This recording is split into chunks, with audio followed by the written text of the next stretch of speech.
Bismillahirrahmanirrahim.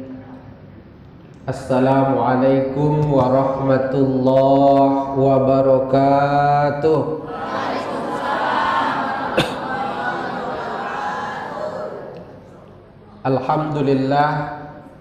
Alhamdulillahi rabbil alamin, alladzi bi ni'matihi tatimmus shalihat.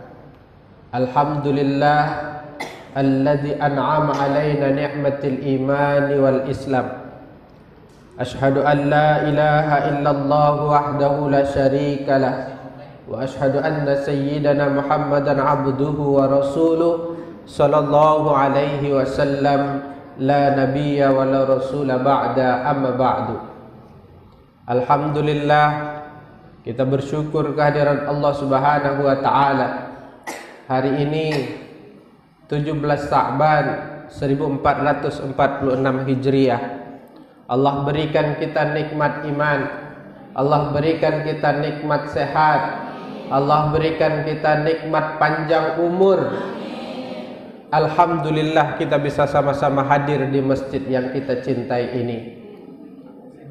Hadirnya kita di sini tentunya dalam rangka silaturahmi dan menuntut ilmu. Mudah-mudahan apa yang kita lakukan pagi ini diberikan pahala yang berlipat ganda oleh Allah Subhanahu wa taala, hendaknya amin ya rabbal alamin. Allahumma shalli ala sayyidina Muhammad wa ala ali sayyidina Muhammad. Kita berselawat kepada baginda Nabi sallallahu alaihi wasallam beserta keluarga beliau, para sahabat beliau, dan orang-orang yang senantiasa mengikuti sunnah dan ajaran beliau. Mudah-mudahan kita yang hadir di masjid ini, anak-anak kita, istri kita, orang tua kita, mudah-mudahan nanti di yaumil akhir diberikan syafaat oleh baginda Nabi, hendaknya amin ya rabbal alamin. Bapak Ibu yang dirahmati oleh Allah Subhanahu wa taala, sebetulnya saya maunya berdiri di sini ini hanya ngasih sambutan saja. Ya. Karena memang harusnya ngasih sambutan. Ternyata ustadznya katanya baru bisa datang jam 11. Kalau jam 11 kelamaan, ya udah ustadznya nggak usah datang aja gitu. Biar ibu-ibunya nggak kelamaan. Ya Bu ya. Saya tahu ibu-ibunya nggak bisa lama. Orang penting semua ya Bu ya.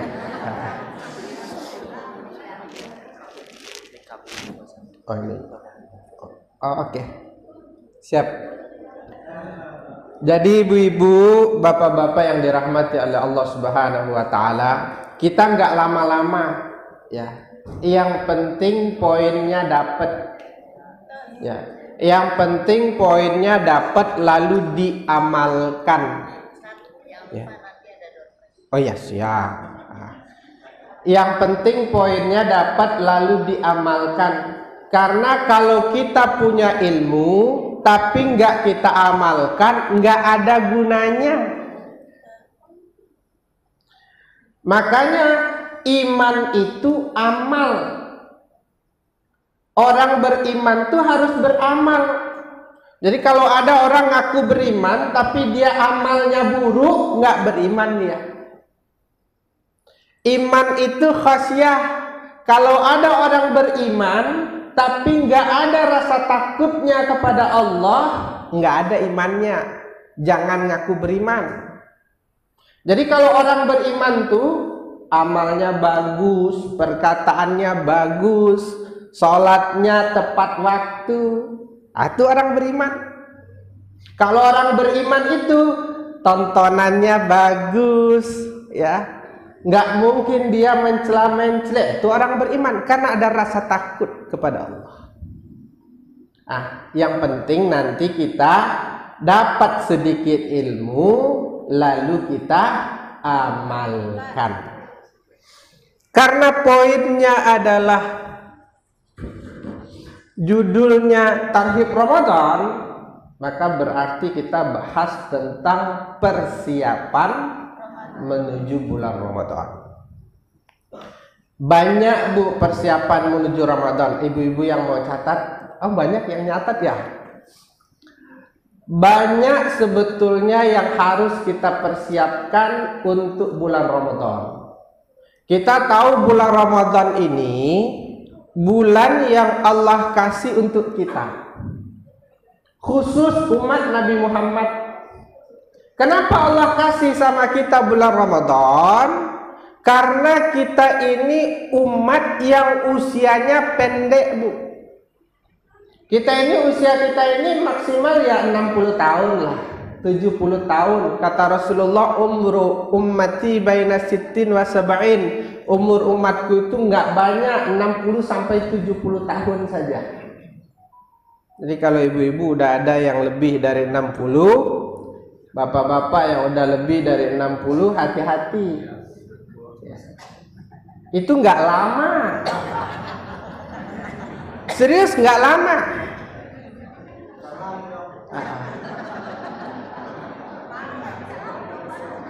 Jarang orang sekarang usia 80-90 itu jarang.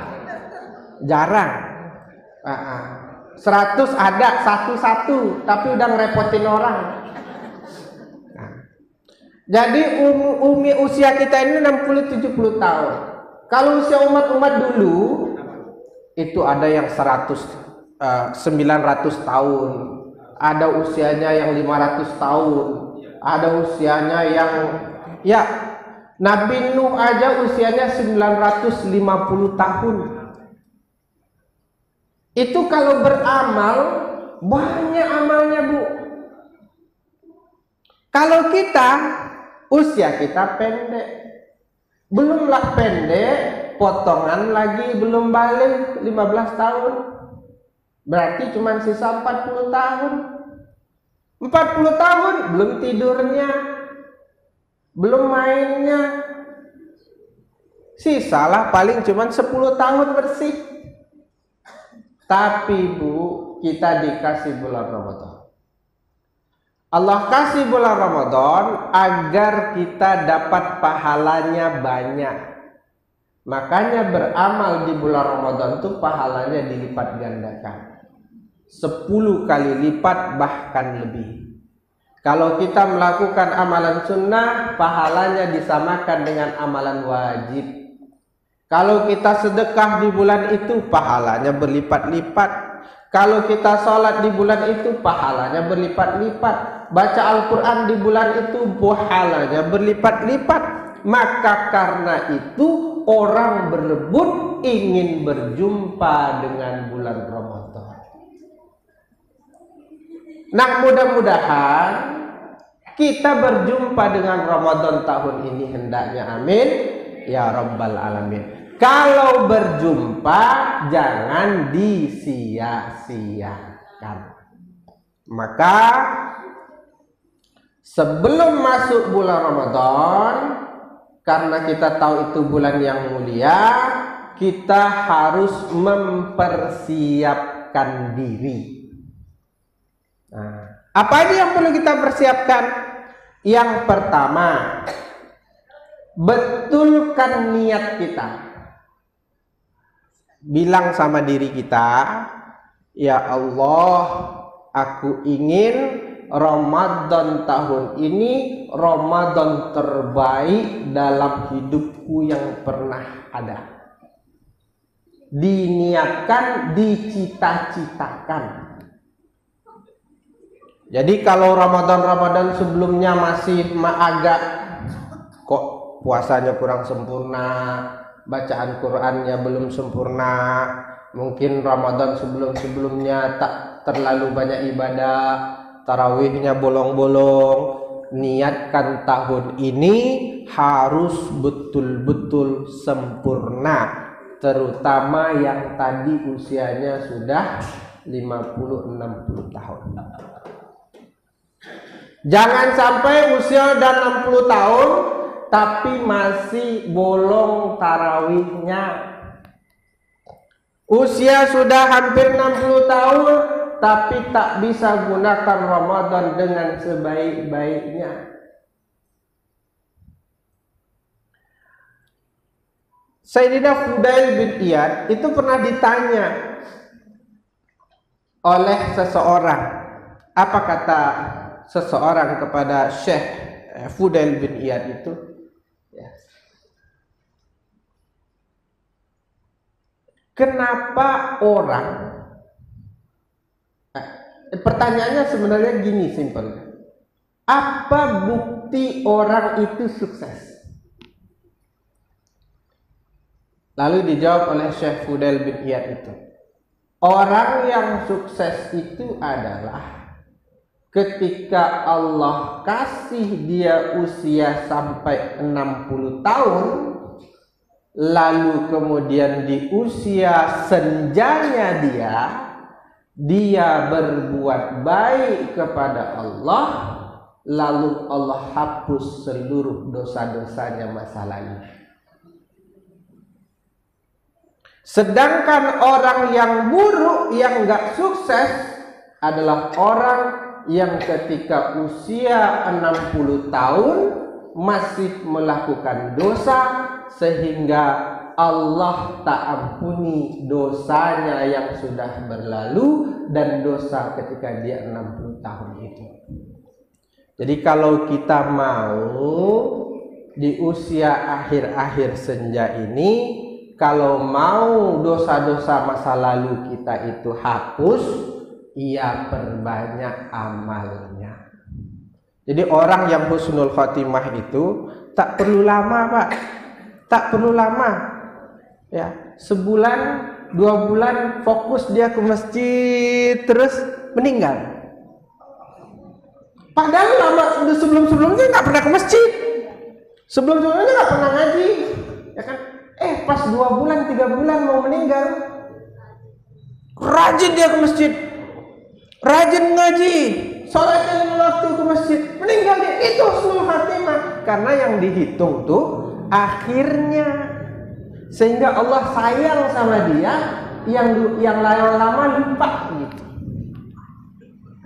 Iya, makanya nah ini khusus nih bagi yang udah ibu-ibu, ya bagi yang usia 60-an lah, bapak-bapak juga ya. Jangan sampai udah usia segini kita juga tak ke masjid. Jadi yang pertama, niat kita harus benarkan. Kita niatkan Ramadan tahun ini betul-betul dapat ampunan Allah hendaknya.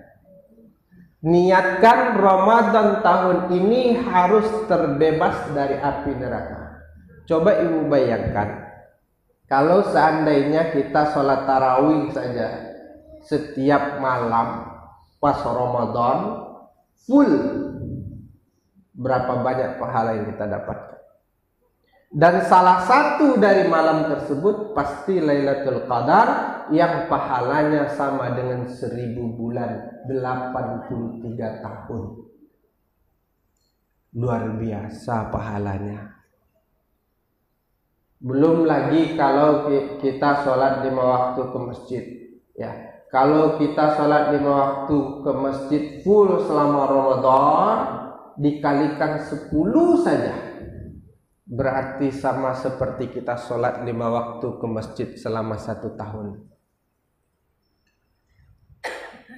Jadi 9 bulan dia nggak sholat ke masjid, pas Ramadan full dia ke masjid, pahala 9 bulan tadi itu ya kalah sama yang 1 bulan. Maka kita harus niatkan Ramadan ini harus betul-betul lebih baik. Maka karena itu niat harus kita bersihkan, harus kita utamakan. Yang kedua, setelah niatnya udah bener nih, karena segala sesuatu itu kan tergantung niat. Kalau niat aja nggak mau, gimana mau nanti ya. Kalau niat aja sholat 5 waktu ke masjid aja enggak, gimana mau melaksanakannya? Niat aja dulu. Yang kedua, kita bersihkan diri kita. Kita bertaubat kepada Allah. Makanya bulan Sya'ban ini disebut dengan bulan istighfar, bulan taubat. Ya. Jadi perbanyak istighfar.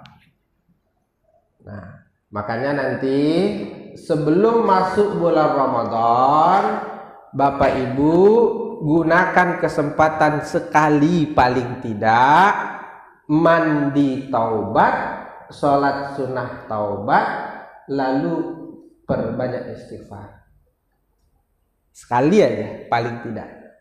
Nanti sebelum masuk bulan Ramadan tuh mandi yang bersih, niatnya mandi taubat, ya. Nawaitul ghusla minat taubati, boleh niat mandi taubat, selesai mandi taubat, sholat sunnah taubat, lalu istighfar minimal 100 aja. Lebih banyak lebih bagus. Dalam hati bilang, ya Allah, ampuni segala dosa aku ya Allah. Harus diniatkan kita betul-betul taubat sama Allah dari segala dosa kita. Dengan begitu, mudah-mudahan kita bersih, Allah ampuni kita. Lalu kemudian apa? Kepada manusia kita minta maaf. Makanya hari ini sebenarnya poinnya adalah maaf-maafan. Makanya nanti setelah selesai acara, kita semua saling fa'fu wasfahu, salam-salaman. Nah, kita saling minta maaf sesama kita. Ada salah kata, ada salah perbuatan, pasti setiap kita punya salah. Enggak ada kita yang enggak bersalah. Kepada tetangga, kepada saudara, kepada suami, kepada istri, kepada anak.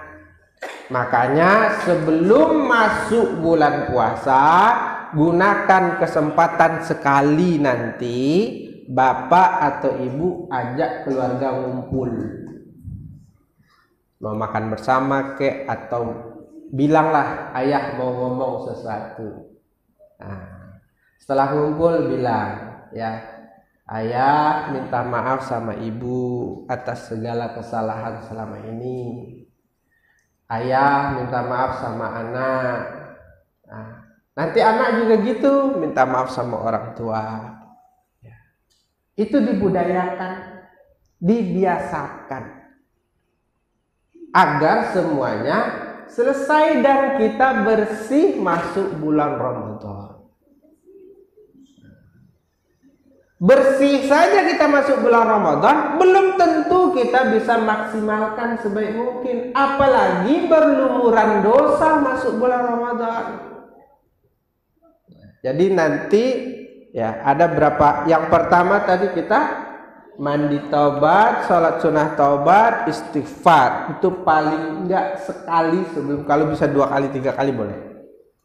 Yang kedua kita saling maaf-maafan. Ini yang paling penting nih, terutama anak sama orang tua, suami, istri, ya, tetangga-tetangga. Kan ada sebuah hadis, walaupun hadisnya dhaif, ketika Rasulullah SAW lagi mau khutbah Jumat, ya kan? Hadis itu populer lah. Jibril nyuruh Rasulullah baca amin 3 kali.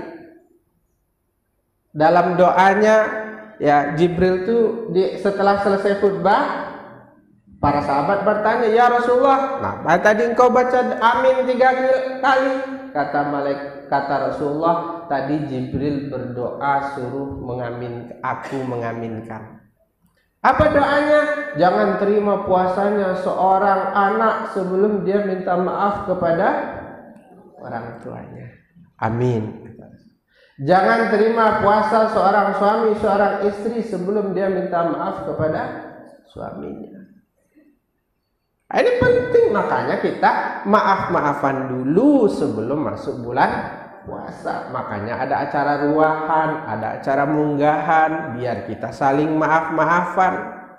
Ada acara ngumpul kayak gini, Karena nggak mungkin kita temuin satu-satu ke rumah. Nggak mungkin saya ke rumah Bu Agus, terus lanjut lagi ke rumah sebelahnya, lanjut lagi ke rumah sebelahnya, lanjut lagi ke rumah sebelahnya, satu-satu nggak mungkin. Nah, makanya kita ngumpul bareng, lalu nanti kita maaf-maafan. Kita bersihkan diri kita.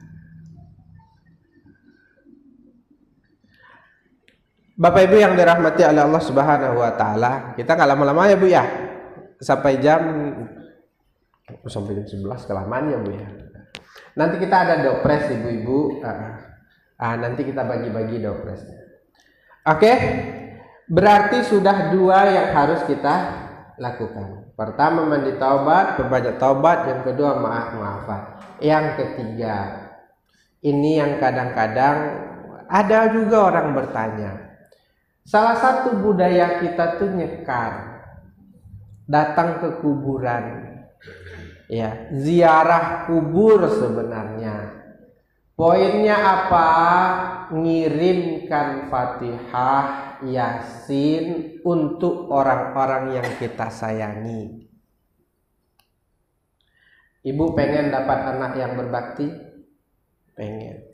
Ibu pengen dapat anak yang nanti kalau ibu meninggal, anaknya ngirimin doa, ngirimin Fatihah, ngirimin amalan? Pengen? Pengen. Pertanyaannya, ibu ngirim nggak untuk ibu, orang tua ibu?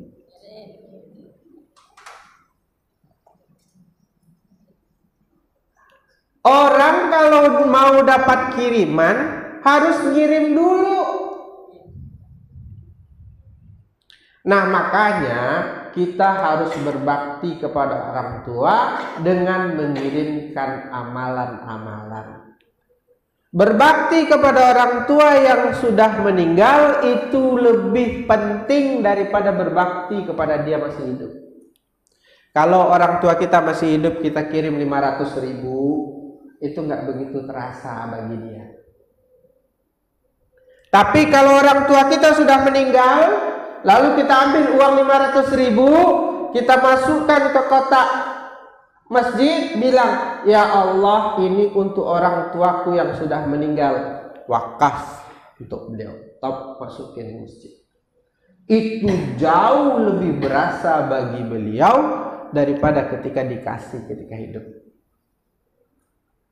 Kenapa? Karena orang kalau sudah meninggal dia nggak bisa ngapa-ngapain, dia nggak terputus amalannya, kecuali kalau dikirimkan. Pertanyaannya, berapa sering kita mengirimkan pahala untuk orang tua kita? Sekali seminggu ada masukin kotak 10.000, 20.000 untuk orang tua?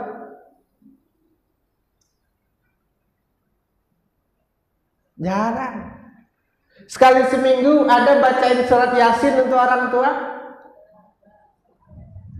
Yasin doang. Yasin doang. Berat. Padahal mestinya nggak hanya Yasin, ya, minimal sekali seminggu, ya sekali seminggu tuh paling tidak 6 surat utama. Jadi dalam Al-Quran itu ada 6 surat utama. Apa aja? Al-Fatihah, Ummul Al-Quran.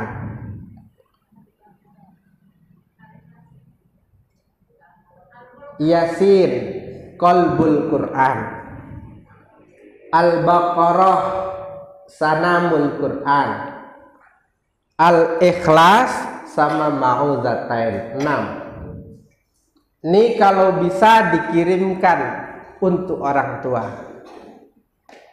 Karena dalam hadisnya Rasulullah mengatakan, Iqra'u suratul Baqarah wa suratul Yasin ala mautakum. Baca surat Al-Baqarah dan surat Yasin terhadap orang yang sudah meninggal. Jadi kalau bisa itu kalau bisa 30 juz, 30 juz. Tapi kalau nggak bisa 30 juz, paling tidak 6 surat ini. Ya, Al-Fatihah, Ummul Quran, Ibu Al-Quran, surat Al-Baqarah, Sanamul Quran, puncak Al-Quran, Yasin, qalbul Quran, jantungnya Al-Quran atau hatinya Al-Quran. Lalu kemudian 3 surat terakhir, Al-Ikhlas sama Al-Falaq, An-Nas. Ini 6. Oh berat Ustaz, Al-Baqarah panjang. Nah, kalau Al-Baqarah panjang, dalam Al-Baqarah itu ada ringkasannya atau intisarinya. Apa intisari surat Al-Baqarah? Ada 10 ayat. Apa itu? 5 ayat pertama, kemudian wa ilahukum, ya. Al-Baqarah 163, kemudian ayat kursi, lalu 3 ayat terakhir, lillahi ma fis samawati wal ardh. Itu paling tidak. Dia hafalin tuh, Bu. Ya, dia hafalin 10 ayat utama suratul Baqarah. Nah, itu maka kalau gitu gimana? Yasin 10 ayat surah Al-Baqarah, kemudian Fatihah, Al-Ikhlas, Al-Falaq, An-Nas. Itu yang dibaca di kuburan, kirimkan pahalanya untuk orang tua. Tujuannya apa? Agar kita bisa mendapatkan maaf dari mereka. Kenapa? Karena salah dan dosa kita ke orang tua tuh banyak banget. Orang yang paling banyak dosanya sama kita itu adalah dosa kita kepada siapa? Kepada orang tua. Ngirimin pahala kagak, ini kagak. Ngerecokin iya, minta iya, ini iya, ngambil iya, ngardik iya, disuruh kagak mau. Ya. Maka minimal kalau nggak akan 2 kali setahun, sekali setahun datangi kuburan orang tua, kirimkan pahala, lalu minta maaf agar kita bersih masuk bulan Ramadan. Nah, makanya biasanya kalau pas Ramadan tuh ya 2 hari 3 hari mau masuk bulan Ramadan, itu biasanya kuburan rame. Nggak di sini aja, di mana-mana. Nah, itu paling tidak. Bapak Ibu yang dirahmati Allah Subhanahu wa taala. Udah 3 tuh yang harus dikerjain. Ya, sebelum masuk bulan. Yang keempat, kita persiapkan kesehatan kita. Ya. Persiapkan kesehatan. Ya. Mulai latihan puasa. Jangan sampai kita coba bayang. Tadi kan pahalanya berlipat-lipat. Pas bulan puasa kagak bisa puasa. Rugi. Pas bulan puasa tepar. Rugi. Sholat 5 waktunya biasa saja. Kemudian tarawihnya kagak bisa, rugi.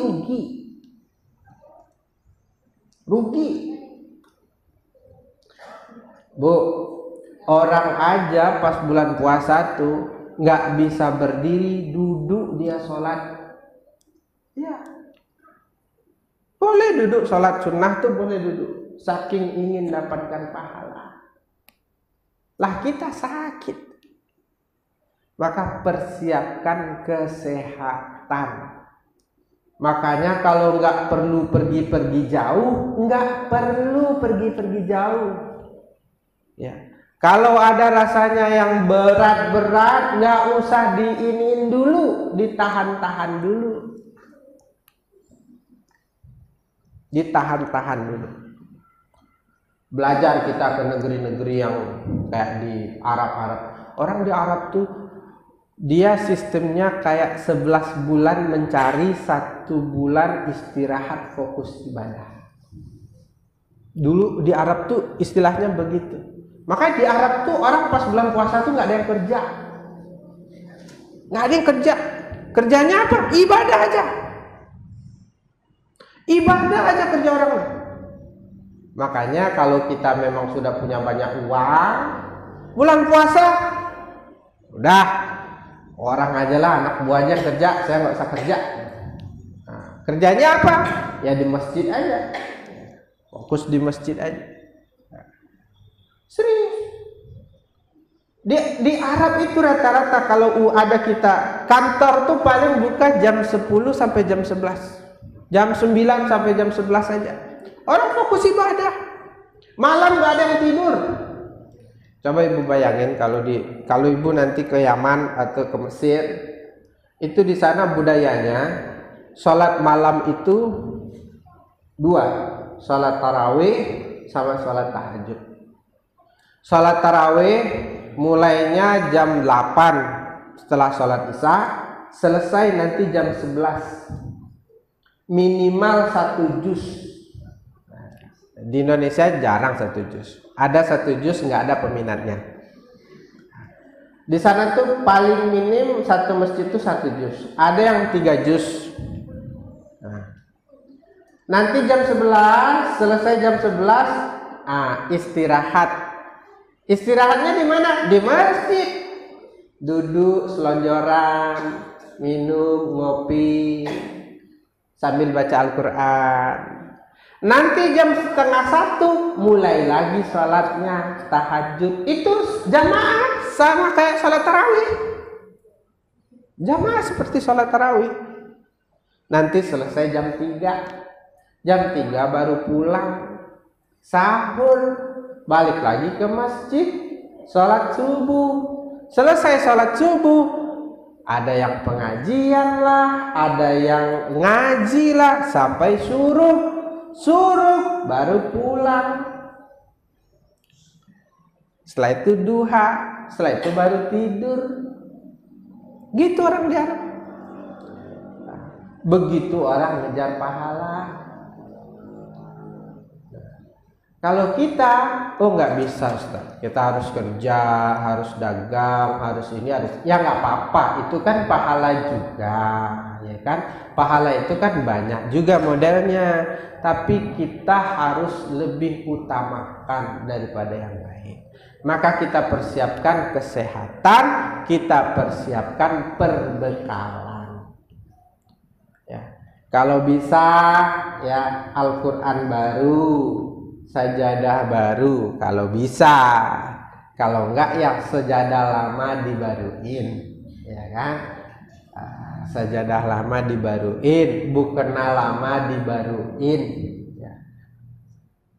Yang penting kita siapin baik-baik, ya, biar kita ibadahnya nyaman, ya. Kalau ibadah nyaman, enak. Makanya ibu-ibu doainlah, ini masjid kita juga kita usahakan gimana senyaman mungkin, ya. Nanti ibu-ibu juga boleh sholat di sini kok, tenang aja. Nah, di atas sudah kita pasangin kipas, walaupun cuma baru kipas gitu ya. AC sih belum. Nah, nanti kalau udah ada AC kita tambah lagi listrik kita. Ini kalau listrik dan kipas hidup semua juga mati nih. Nanti insya Allah pelan-pelan nanti kita buat masjid kita senyaman mungkin, karena ini masjid kita bersama, jadi harus bersama-sama. Bapak Ibu yang dirahmati oleh Allah Subhanahu wa taala. Jadi udah berapa PR-nya? Baru 4. Mandi taubat, sholat sunnah taubat, kemudian perbanyak istighfar. Yang kedua, kita saling minta maaf sebelum masuk bulan Ramadan. Yang ketiga, kalau bisa kita ziarah kubur, datang ke kuburan. Yang keempat, kita persiapkan diri kita. Yang kelima, pelajari lagi ilmu-ilmu tentang puasa. Ini penting. Ibu-ibu yang masih ada hutang puasanya bayar. Ada yang masih punya hutang? Nggak ada. Alhamdulillah, karena sudah tua-tua. Biasanya yang punya hutang itu yang muda. Yang muda yang punya hutang. Kalau yang senior masih punya hutang tuh dipertanyakan tuh. Karena kalau yang muda kan tahun ini hamil, nggak puasa 30 hari. Tahun besok lahirin, nggak puasa 30 hari. Tahun besoknya nyusui, nggak puasa lagi 30 hari. Tahun besoknya hamil lagi. Banyak hutangnya. Tapi kalau senior-senior kan udah nggak ada hutang. Puasa dibayar hutangnya. Fikih puasanya dibenerin. Mana yang membatalkan puasa, mana yang membatalkan amal ibadah puasa, mana yang mesti dilakukan oleh orang puasa, bagaimana hikmahnya, enaknya, berkahnya sahur. Itu dipelajari sehingga kita jadi semangat. Bagaimana caranya berbuka? Berbuka diutamakan yang mana? Itu harus jelas. Kita pelajari gitu. Ya. Ada kurma, ada air teh, ada jeruk. Kita buka sama apa? Sama? Ada kurma, ada teh, ada apel. Kita buka sama apa?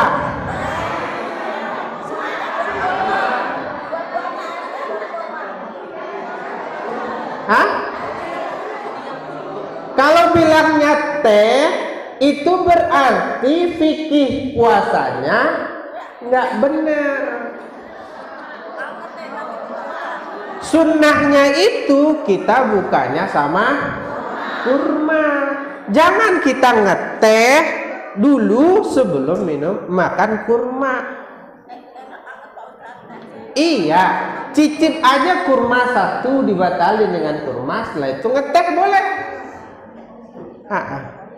Itu fikihnya begitu. Jadi kurma dulu baru teh. Lalu kurma nggak punya. Adanya teh sama apel, sama gorengan. Ada teh, ada apel, ada gorengan. Kita bukan, jangan apel deh, itu apa namanya? Semangka. Ada teh, ada semangka, ada gorengan. Kita buka sama apa?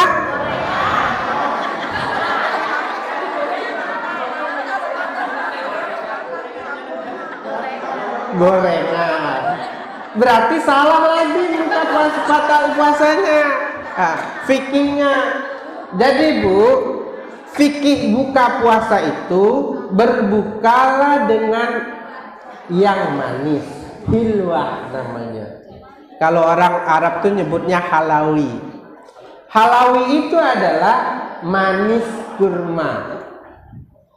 Jadi yang paling afdol tuh kita buka sama kurma.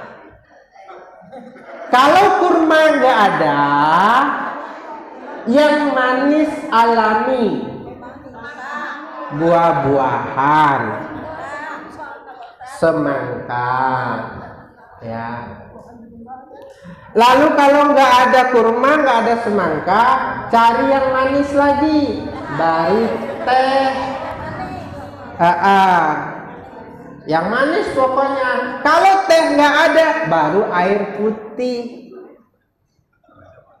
Jadi kalau ada 4 ini depan kita, kita buka sama air putih, rugi kita, nggak dapat pahala. Buka sama yang manis. Nah ini ada pelajaran ilmunya. Nah ini kita pelajari lagi gitu. Bukan sama teteh-teteh. Kalau mau aja teteh-teteh gitu ya, sama teteh gitu kan. Oh iya, kalau sama teteh-teteh juga manis ya Bu ya.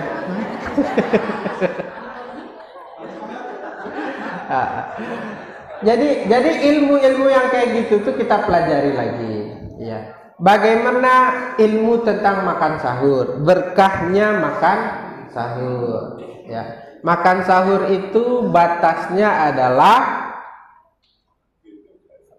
sebelum azan subuh. Kalau bisa selesai sebelum imsak bagus. Kalau ternyata sebelum imsak belum selesai, selesaikan. Yang penting itu jangan kalau sudah azan masih makan, masih minum. Jangan. Kalau sudah imsak itu siap-siap selesai. Ini harus kita pelajari. Usahakan makan sahur. Ya, fis sahuri barokah. Dalam sahur itu ada berkah. Niat kita nyari pahala. Oh, saya diet Ustadz, saya nggak usah sahur. Iya, nggak usah sahurnya makan nasi. Sahurnya minum air putih. Itu udah sahur. Dapat pahala sahurnya. Tapi diniatin sahur. Nah, dapat pahalanya. Jadi nggak harus makan nasi. Oh, makan nasi yang disebut sahur, bukan. Makan satu buah kurma, minum air putih itu juga sahur. Minum air putih saja itu juga sahur. Nah, diniatin sahur. Nah, ini ilmu-ilmu tentang ini harus kita pelajari kembali. Ya, harus kita pelajari kembali. Yang membatalkan puasa, yang membatalkan pahala puasa. Percuma aja kita puasa kalau ngomongin orang mulu. Percuma aja kita puasa kalau seandainya kita buka aurat di mana-mana. Ya. Percuma aja kita puasa kalau seandainya kita memaki, memfitnah, mencaci orang lain. Jaga mulut, jaga mata, jaga telinga, jaga kemaluan, jaga pikiran. Ini harus kita pelajari. Jadi Bapak Ibu yang dirahmati oleh Allah Subhanahu wa taala, tak banyak yang ingin disampaikan. Yang penting poin-poin ini harus kita usahakan diamalkan. Jadi selesai ini ada 5 PR kita, ya. Pertama, kita mandi taubat, perbanyak sholat istighfar, ya, usahakan jangan sampai nggak mandi taubat. Ya. Yang kedua, kita nanti insya Allah ya saling minta maaf. Selesai ini kita salam-salaman bareng. Ya, kita saling minta maaf. Kemudian yang ketiga, kita usahakan ziarah kubur kalau seandainya bisa. Oh, jauh, ya kirimkan dari rumah saja pahalanya. Angkat tangan kita doa sama Allah. Yang keempat, nanti kita persiapkan kesehatan, alat-alat ibadahnya, ininya agar kita bisa maksimal. Yang kelima, nanti kita ya. Apa yang kelima? Pelajari lagi tentang fikih-fikih puasa. Insya Allah kita siap menyambut Ramadan. Mudah-mudahan Ramadan tahun ini menjadi Ramadan terbaik, dan mudah-mudahan kita insya Allah ke depannya diampuni oleh Allah Subhanahu wa taala hendaknya. Amin ya rabbal alamin. Terima kasih banyak Ibu Bapak semuanya. Terakhir saya mewakili DKM Masjid Az-Zahra mengucapkan terima kasih atas kehadiran Bapak Ibu semua. Terima kasih yang tak terhingga, dan Allah yang pasti balas. Kemudian yang kedua, kami mohon maaf ya selama mewakili DKM ya atas segala kesalahan yang kami perbuat selama ini. Ya hampir 1 tahun ya Pak Yani ya. Mudah-mudahan kedepannya kita bisa lebih baik lagi, kita bisa lebih bekerja sama lagi. Sudah sangat banyak perubahan ya semenjak ya banyak hal yang sudah kita lakukan ya. Setahun terakhir juga luar biasa ya, masjid kita udah ada AC-nya, kemudian karpetnya udah ada semua juga ya. Terima kasih atas seluruh dukungan dari Bapak Ibu semuanya. Mudah-mudahan masjid ini memang menjadi masjid milik kita bersama ya, karena milik kita bersama harus kita perjuangkan bersama. Kalau ada kekurangan-kekurangan, mari kita perbaiki secara bersama-sama ya. Dan insya Allah ya tidak terbuka ya, siapapun boleh mengusulkan itu, menginginkan apakah tentang masjid ini, usulkan saja. Nah, insya Allah kalau baik kita inikan bersama-sama. Terima kasih banyak. Nanti ibu aja yang bagi.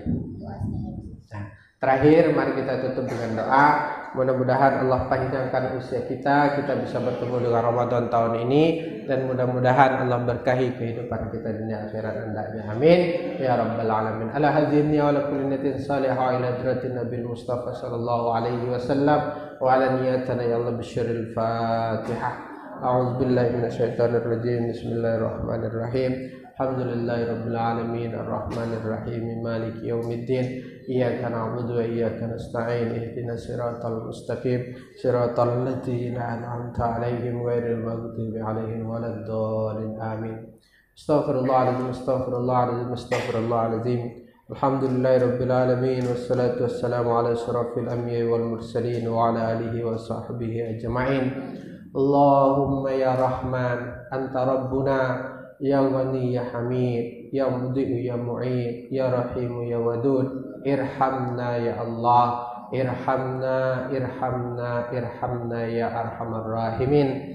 Allahumma Rabbana zalamna anfusana wa illam taghfir lana wa tarhamna lanakunanna minal khasirin. Allahumma ja'al jam'ana hadza ya Allah jam'an marhuma wa tafarruqana min ba'dihi tafarruqan ma'suma. Allahumma arzuqna ilman nafi'a wa amalan mutaqabbala wa rizqan katsiran halalan thayyiban mubarakan fi bila masyaqqatin wala mudillin wala ta'abin ya arhamar rahimin. Rabbana hab lana min azwajina wa dzurriyyatina qurrata a'yun waj'alna lil muttaqina imama. Rabbana atina fid dunya hasanah wa fil akhirati hasanah wa qina adzabannar. Al-hikna ma'al muttaqin. Sallallahu alaihi wasallam Muhammad wa ala alihi wa sahbihi ajma'in. Subhana rabbika rabbil izzati amma yasifun. Wassalamun alal mursalin walhamdulillahi rabbil alamin.